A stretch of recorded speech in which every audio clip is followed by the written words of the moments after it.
again, and to spread out disease. Brace yourselves and calm. Hi, I'm Eric. This is our bus, the slow burn bus. Come on in.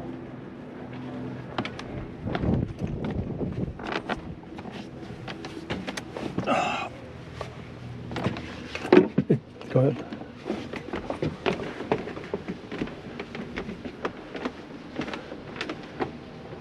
Yeah, getting in and out of these buses hurts my back after a while. Yeah. So this is kind of our living space. This table folds down into a bench, and when we're moving, my child's car seat, he's napping with mama and our friend's bus next door. Snaps right there, rear facing, and she sits here to entertain him when he's not, you know, sleeping. Yeah. Over here we have his play area, and it's just kind of you know, keep the toys minimal, and then we have more up here that we rotate out, you know, when he gets sick of those ones. So it's always keep him engaged and Sure. have toys that kind of foster his brain development. How old is he? He's 10 months. Right. We actually, my wife and I met here 2 years ago, right on the next mesa over. So, Yep. you know, you never know where the road's going to take you. Exactly. We had this, we have a folding kind of activity desk for when he gets, you know, old enough to where he plays with crayons rather than just try to eat them. And that was the cutout from our oven here. One of the few things we bought new was this 8-foot slab of butcher block. But as you can see, everything else is reclaimed. This is all pallet wood. This corner here was a coffee table that was just sitting in my front yard until I figured out a use for it. Right. This was a entertainment center that we gingerly carried down a 3rd floor apartment steps, and then when I got on the curb I just kicked it over into lumber and then took it home and ripped it down into shelves. The black pipe we also bought new, which was kind of an expense, but you know, that's what she wanted. Yep.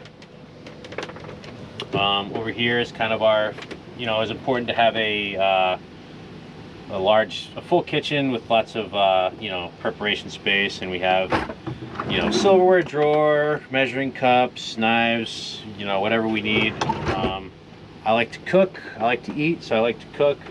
We have a RV oven here that we got on Marketplace secondhand. Yep. It works pretty good. The thermostat I think is broken, so if anyone knows how to retrofit a newer thermostat into an oven you absolutely cannot get parts for, hit me up. I don't know, but somebody out there might. Yeah, for sure. And then we have pots and pans and olive oil, or you know, cookie sheets and muffin tins, and this little side. And then down here we store all our larger pans, as well as like onions and potatoes and what have you.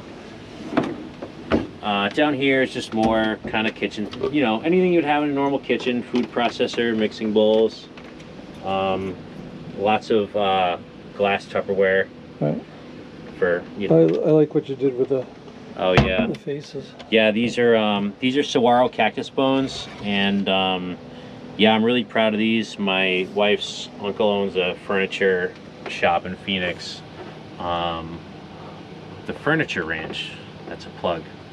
And they just have these master craftsmen cranking out, you know, works of art in wood, and I went there and they saw those they were making for a customer, and I said I want to make those. So we have a friend with some property who gifted us some saguaro bones, and yeah, Sure. I made pretty much the only things I didn't make were these cabinets, and my friend Steve over at Graybird Woodworking made those. So he makes you know, cutting boards and pipes, and he's here in a big gray bus, so make sure to check for him next year. We wanted a large sink, which is a dual purpose, is a baby bathtub. So I was gonna say, you need a big, if you got a baby, you need a big sink. yeah, so you know, we get his baths in here, and yeah, it's perfect. We carry 60 gallons of fresh water and 40 gallons of gray water, and if we're kind of conservative with it, we can last a week or more. You know, if we're somewhere where we can take water, we just take a lot of showers, you know. Right. Our fridge is a apartment, 110. It's not quite as efficient as some of the other ones specifically made for an RV, but there's plenty of storage, plenty of freezer space. Right. And, you know, a little storage up here for dry goods and such. Well, I noticed, I like the leather straps with the snaps. I noticed that on the drawers and doors. Yeah, a lot of people kind of struggle with how to keep your stuff closed when you're on the road, and rather than, you know, some people have the plastic Amazon, what have you, and my friend Scott down at Nomad Moccasins and Nomad Solar gifted me this long strip of leather, and I just kind of, you know, I'd like to eventually maybe stitch them up and make them look a little prettier, but for now they serve their purpose. I built this sliding pantry. It's on 100-pound slides. All right. So plenty of dry storage, plenty of canned goods, plenty of whatever. Yeah, we just, you know, we'll hit discount grocery stores here and there, a lot of bin stores, and just, you know, pick up good food cheap. And we're kind of like food hoarders, but you know, it gets used. I burned through about 10 cans last night making a big pot of chili, and we had about a dozen people in here, you know, sharing a meal together. Down here is our linens and just you know, towels and whatever.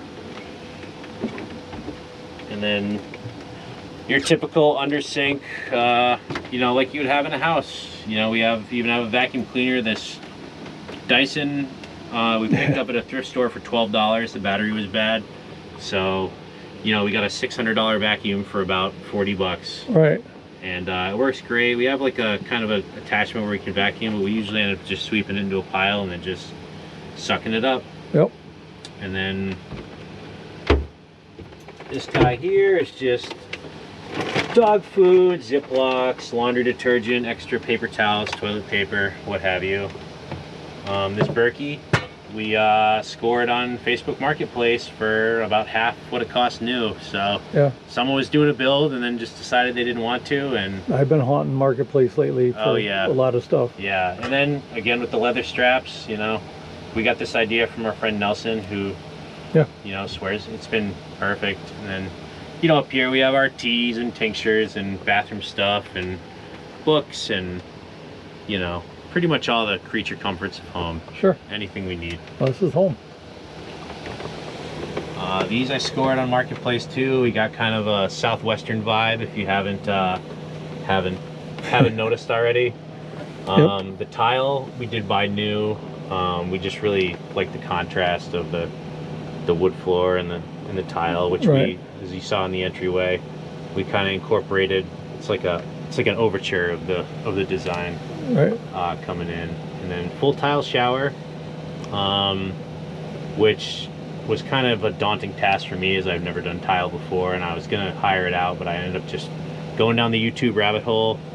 And YouTube University saves all of us. Oh yeah. And then this door I got at Stardust Demolition. If you're ever in Phoenix and you need cabinets, sinks, that's also where we got our sink. They just do remodels and they take all the old shit out, clawfoot bathtubs, and you know, they just have a warehouse, and you know, they give, these are $5 or something, just nice hardwood, solid. I just put a finish on it. I think it was either linseed oil or teak oil or some waterproof. You know? And then in here is where our water heater lives. We have an on-demand propane EcoTemp. Vented out the top, which voids the warranty. It's actually our second one, as the first one got wet. But as you can tell, you'll probably see my electronics later on. Once it's in there, and that's the footprint. And if I need something, it's got to be smaller. Everything's kind of sandwiched in there. And then just I made a little leather broom strap. And the closet kind of doubles as storage most of the time. You know, our dirty clothes hamper. And pretty much everybody's shower's got the dirty clothes in it. Yeah, exactly. So just a general catch-all when we're traveling, and then, you know, it's just easy enough to take everything and set it in the hall, take a quick military shower, and you know, but that hot water heater rocks. I did actually have some problem with this faucet. If anyone, it has a thermostat in it. So what was happening was it wasn't getting enough hot water to kick on the water heater, and then it would get cold, and then it would get hot, and then cold, and then hot. Yeah. So what I did is I just set this at 115 degrees, and I set the thermostat all the way on, so it's just constantly trying to get more hot water, and it's perfect temp like the whole time. Yeah, mine I put a tempering valve in and set it at just about 100. Okay. And that takes, and my water heater set at max. Yeah. So it's throwing out 170-degree water, but the tempering valve's mixing cold. Oh, very cool. And it comes out exactly. So I got one valve on and off. It actually took me a long time to figure out how to remedy that problem, and I just kind of, I think I posted on Amazon. Yeah. Mine while I'm soaping up, sometimes in the line will get cold, so I'll get a shot of cold, which is, it just kind of, it's good for you. Yeah. I keep telling myself that. Yeah. And then this was a full-size shower curtain I cut in half, and then we also have this nifty partitioning that's just magnets. So when baby's sleeping, I can be in there cooking or cleaning or watching movies or whatever. And it also, our air conditioner, we have a house 5,000 BTU, which don't recommend, as it's not very efficient and it's not very powerful. Right. So when we do that, we just partition it here, and then this is our tool cave, Yep. So.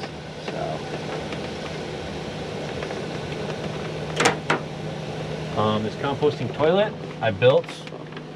A lot of people have like the square kind of set in a closet. Right. And it's just more comfortable, I feel like, to just have something resembling a household toilet. And we did a separate brand urine diverter, which drains to a tank underneath the bus, so I don't have to carry a bucket of pee through my bus. Right. And it cost me about, well, the seat was about $100 or more, but all the wood, I don't know, I probably got 150 bucks into it or so. So if you can't pick up a used, which who wants a used toilet anyway? And it's kind of almost like not a conversation piece, but it looks nice. Yeah. And then we have this lovely stained glass film that when the sun hits it just right, it adds a splash of color. And then our wood chips, we use a cedar composting, kind of a bag system. We just keep the chips there, and you know how it goes. Throw a handful of chips on there, and we even have this lovely vinegar spray that sometimes the pee tank gets a little warm and aromatic, and you just put a couple of squirts of that, dump a cup of water in there, and it kind of deodorizes it, neutralizes it. And try to use natural materials. There's a guy at the Lake Havasu flea market that sells giant pieces of cholla cheap. This one was yay tall and that big around. It was $5. So I just ripped it and screwed it in to hide this wire here. Yep. I have the AC wire in front. The AC hose is coming down that I wanted to do something similar, but as cholla grows bigger out, it also grows bigger in. So the larger pieces have really thick walls, so I need to like route it out or so it can be done. Yeah. And this is kind of like our little master bedroom layer. That shelving unit I found on the side of the road, and then just cut it down into I just made it fit there. The sconces I got at Veterans Thrift Store in Havasu, which if you're ever in Havasu, every Friday everything over $1 is half off, so those were like $2 a piece. And can't beat that. Yeah, and they're just 110. I wired them into this dimmer here, so we can go set the mood, or as bright or as dim. Salt lamp screwed down, and you can get 12-volt bulbs. You can get 12-volt bulbs and wire to 12, which is what I did with mine. 12-volt. Yeah. I didn't buy the dimmable ones by mistake. Oh yeah. So I'm waiting for them to die, and I'll buy dimmables. Yeah. This headboard, this whole bed was actually her brother's captain's bed, which her mom swore up and down it was a queen. So we kind of built this thinking it was a queen, and then when we finally got it to get all together, we realized it was a full. So it's a little tight for 2 adults, a baby, and a dog, but we make it work. Yeah. And then the added these drawers came with it as well. So we each have a drawer, and then there's a drawer for, you know, socks and underwear and miscellaneous. Right. This bed is on some struts, so it lifts up, and I just kind of threw things around for the last tour. But our water heater lives here, and then all my tools, you know, welder, water pumps back there. Just, you know, it's kind of like a garage area. We're eventually gonna fit some like under storage boxes, but I have to delete one of the air conditioner compressors. Probably, so the one on that side runs that air conditioner, so I need to get them switched over to that one so I can delete that compressor and put boxes there. Right. Yeah. My understorage I bought at Tractor Supply, but then I had a fabricator friend take the back and extend it so it goes all the way back to the frame. Oh, wow. The one box I bought were 18 inches deep. Oh, yeah. Now they're like 28 inches deep, oh, something nice. like that. That's perfect. Yeah, I got way too much crap in them. Yeah, yeah. Surprisingly. The more space you have, the more you it only took tend me to a year accumulate. to fill up that space with stuff, but... And then this, when I was building this wall, I wasn't really sure why I bought it out past this wall, but then I ended up making same Stardust supply. I just got two of the same door, and I used pocket screws and made one long door, so it's a little hangy space for our, you know, for our quote-unquote nice clothes if we need to look presentable. But yeah, I got one of those closets too. Yeah, it's perfect. I hardly ever go in there. Yeah. And yeah, that's about it. Oh, very nice. Yeah, thank you, Steve. Yep, thanks for the tour. Yeah. Did I ask you about the how much solar you had? Oh, we have about 1,200 watts of solar, three 385 watt panels. We have 4 Battleborns, a 3,000 watt Victron inverter charger, and all that stuff actually was donated to us by Tiff's good friend Caleb over at One World Energy in Phoenix. They're a solar company. All right. And she just called him and said, hey, I want to buy some solar panels from you. I'm building a bus. And he said, no, you're not going to buy nothing. I'll sponsor your whole build. So we should have a we should have a full One World Energy vinyl wrap, but we're, you know, definitely, you know, definitely grateful for that, and you know, just proves once again it's not what you know, it's who you know, and it does, you know, we help each other out as nomads here, and you know, just that's I spend a lot of time doing that now. Yeah. Once I get settled in to the new place, then I'll do more. Yeah, absolutely. So, yeah. All right. Well, thank you. Hey, thanks, Steve. Oh, I forgot to ask if you had social media presence, if somebody wanted to... yeah, you can follow me at White Lightning VW and also Slow Burn Bus, but the O is a 0. Okay. And, cool. Yeah, right on. All right, thanks. Thank you, Steve.